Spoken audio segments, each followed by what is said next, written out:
berikutnya.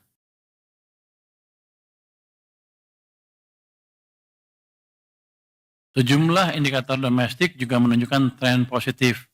Aktivitas manufaktur kembali ke level ekspansi, keyakinan konsumen tetap berada di level optimis, konsumsi listrik dan penjualan retail tumbuh positif. Penjualan semen yang menjadi salah satu indikator investasi bangunan juga menunjukkan perbaikan dalam 2 bulan terakhir. Kayaknya nggak klop ya. Oke, kalau Anda lihat ke sebelah kiri itu kelihatan tuh manufacturing PMI sudah positif 51,5 lagi. Tapi kalau kita lihat tingkat keyakinan konsumen masih positif, tapi ada penurunan signifikan sampai dengan bulan Agustus. Anda lihat trennya gambar tengah atas turun. Tapi ini kan berhubungan dengan tadi kebijakan yang kemarin memperlambat ekonomi. Sekarang sudah digenjot, harusnya ke depan dia akan naik lagi dengan cepat. Penjualan retail juga masih tumbuh positif. Anda lihat penjualan semen itu masih negatif, artinya investasinya mungkin masih lambat, tapi ke depan saya yakin itu akan positif lagi. Oke. Untuk mendorong pertumbuhan ekonomi yang lebih tinggi, peran sektor keuangan menjadi sangat krusial sebagai penopang pembiayaan produktif. Sampai dengan Agustus lalu, kita masih menghadapi tantangan dan dari sisi pertumbuhan uang beredar yang lemah dengan pertumbuhan M0 mencatat hanya 0,3%. Anda lihat tuh, M0 yang merah tuh gambar yang atas tuh di 2025 tuh cenderung negatif, sempat positif di April terus turun lagi ke bawah dan mulai ke sini sampai Agustus di 0,3. September mungkin masih agak, tapi saya yakin Oktober akan tumbuh dengan cepat, jadi ekonominya bisa bergerak lagi. Ruang ekspansi perbankan terus dipantau, LDR mendekati batas atas, katanya berapa, 86,5, tapi ini rendah dibanding kalau kita waktu tumbuh, lagi cepat-cepatnya tumbuh, dan saya yakin ketika uang saya masuk ke perbankan, LDR-nya turun lagi. Jadi bank mempunyai ruang untuk memberi pinjaman untuk membiayai ekspansi ekonomi yang lebih cepat ke depannya. Jadi kita udah set semuanya supaya kita lebih cepat ke depan. Next. Oh, udah ya? Ini masih saya? Oh, masih 16. Oh, yang 200 saya masih terangin lagi. Jadi, oh, boleh. Jadi ini jelasin sedikit yang 200 triliun itu. Jadi ini penempatan kas negara dengan bunga rendah di bank komersial.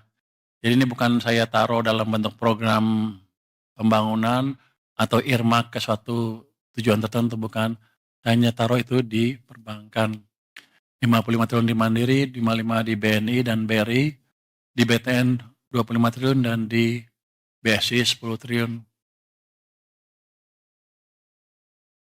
Ini bunganya 80% dari bunga acuan BI tidak digunakan untuk pembelian SBN syaratnya ya. Dan tenor 6 bulan itu dapat diperpanjang. Jadi sebetulnya nggak ada tenornya itu. Jadi kalau bank nanya apakah kami boleh meminjamkan jangka panjang, boleh aja.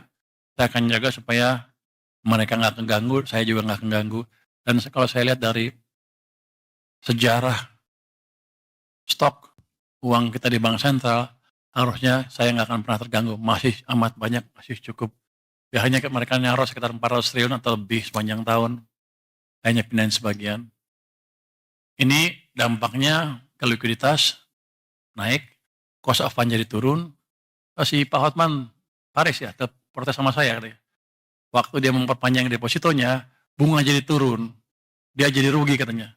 Emang itu tujuan saya. Nah, biar dia belanja lagi, kalau belanja kan ekonomi jalan. Atau dia bagi-bagi ke orang, ekonomi jalan. Memang itu tujuannya. Jadi itu merupakan konfirmasi bahwa kebijakan kita mulai jalan. Konsumsi dan investasi akan naik karena bunga turun dan multiplier efek untuk pertumbuhan ekonomi akan kelihatan semakin signifikan. Ini juga kedepannya akan kita sinergikan dengan fiskal moneter. BI sudah menurunkan 25 basis. Itu tujuannya sama untuk membantu likuiditas di sistem perbankan supaya bunga turun, supaya ekonomi jalan. Jadi mereka juga sekarang pro growth. Oke, saya pikir utamanya itu. untuk dampak dari manfaat dari penempatan dana yang 200 triliun itu. Next.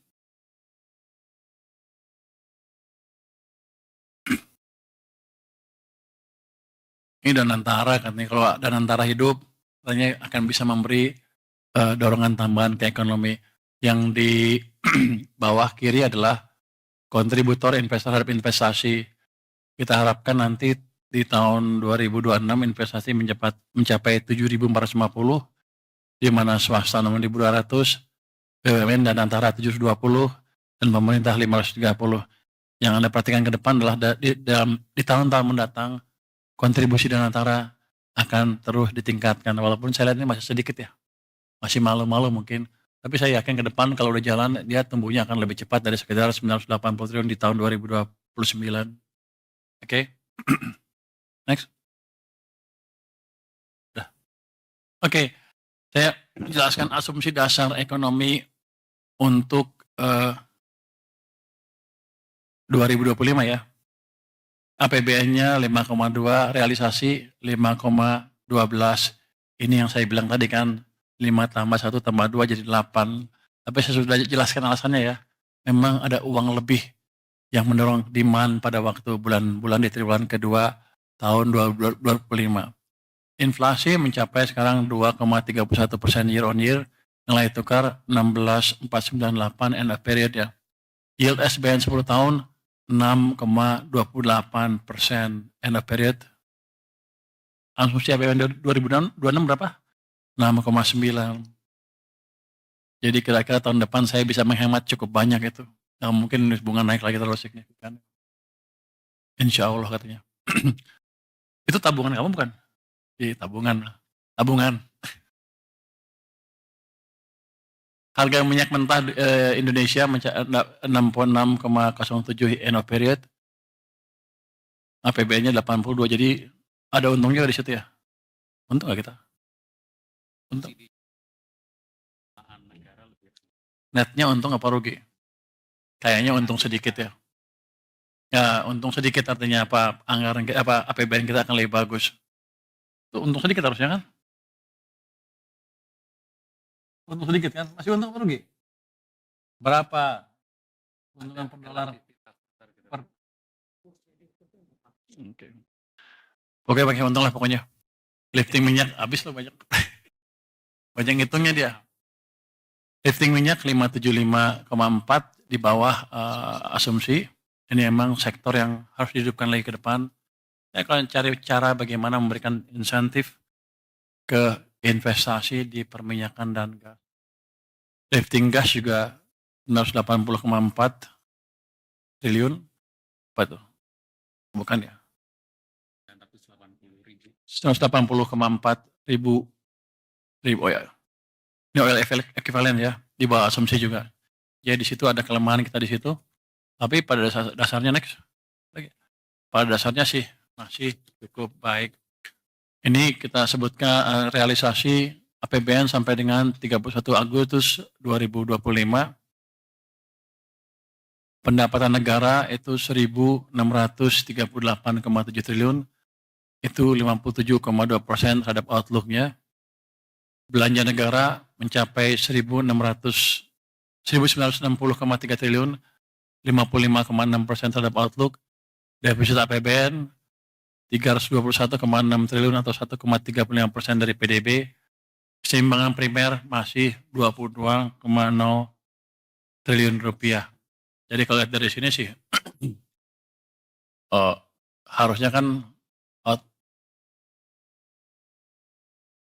harusnya kan negatif keseimbangan primer sampai dengan akhir tahun. Jadi masih ada, ini indikasinya adalah masih ada belanja pemerintah yang mesti dipercepat lagi supaya keseimbangan primernya sesuai dengan desain waktu kita buat anggaran untuk tahun 2025. Oke, mungkin itu dari saya. Untuk bagian selanjutnya saya serahkan kepada para wakil menteri untuk menjelaskannya. Silakan. Terima kasih Pak Menteri. Teman-teman media semuanya, kita lanjutkan ke bagian belanja negara. Belanja negara ini bagian yang tadi, belanja negara 1.960,3 triliun, terdiri atas belanja pemerintah pusat 1.388,8 triliun, 51%, 51,4% dari APBN, dan transfer ke daerah 571,5 triliun. Mungkin langsung ke slide berikut.